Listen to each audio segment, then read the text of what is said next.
शुक्र है साईं आप अपने हैं, वरना जो तमाशा आज हुआ है वो तो शर्म से मर जाने के लिए काफी है। ये तमाशा कभी ना होता रानी बीबी अगर तुमने अपने बेटे को समझे बगैर गलत फैसले ना किए होते। तुम जो अपने बेटे को बिजनेस की ज्यादा से ज्यादा जिम्मेदारियां दे रही हो, ये गलत कर रही हो। तुम्हारा बेटा अपनी होशो हवास में नहीं है, उसका इतना गुस्सा भी बीमारी है। अभी ना उसकी शादी का सोचो और ना दफ्तरी जिम्मेदारी का। पहले उसका इलाज कराओ। अपने और हमारे खानदान की इज्जत बचानी है तो अपने इस खतरनाक बेटे को काबू में करो, वरना याद रखो ये तुम्हें भी तबाह कर देगा और खुद को भी बर्बाद कर देगा। ये माशरे के लिए नासूर है। नहीं साईं,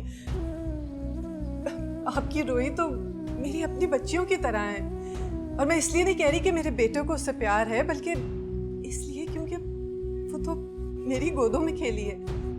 मुझे पता है बीबी रानी, वही लम्हे तो सब कुछ रो के बैठे हैं।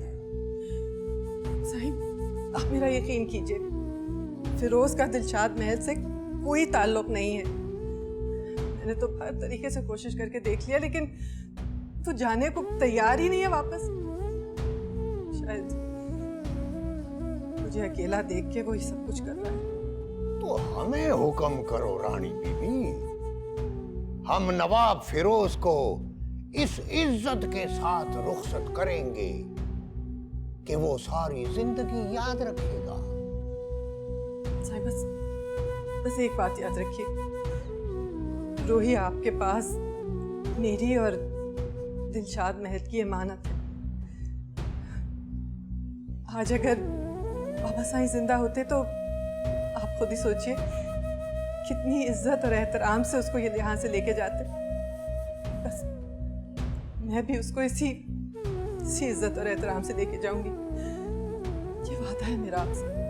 पहले दिलशाद महल को अंदर बाहर से अच्छी तरह साफ करो।